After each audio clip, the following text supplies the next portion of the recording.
mbele na chini ya uongozi makini na mahiri wa Dr. Samia Suluhu Hassan, mwenyekiti wa chama chetu, kada mzoefu wa chama hiki kwa muda mrefu. Lakini la pili, tunajivunia mafanikio yale ambayo tuliahidi mwaka 2020, na bahati nzuri mimi nilikuwa ndani ya serikali.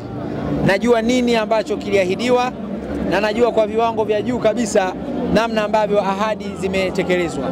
Na chama cha siasa huwezi kukipima kwa jinsi yoyote ile, unakipima kwa namna kilivyojicommit na kuahidi kwa watu na namna kilivyotekeleza. Tuliahidi bwawa la umeme, tumetekeleza. Tuliahidi barabara mbalimbali, tumetekeleza. Madaraja tumetekeleza. Tuliahidi kwamba tatizo la ajira kwa vijana tutakwenda kulitafutia ufumbuzi kwa kubadilisha sera, ili vijana wetu katika shule wajifunze mafunzo ya amali, mafunzo ya ufundi. Tumetekeleza jambo hilo. Lakini pia tuliahidi wakulima neema, pembejeo. Tuliahidi kuwasaidia utaalamu, kuwatafutia masoko.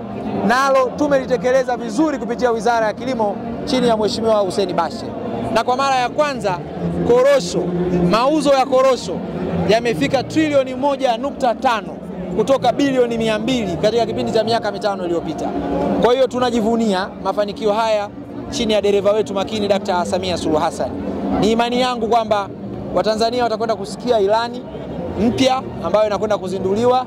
Itakuwa na mambo mengi makubwa na mazuri kwa maendeleo ya taifa letu. Ni vipi ajenda kuu za mkutano huu na kuna tofauti gani kati ya mkutano huu na mikutano mingine?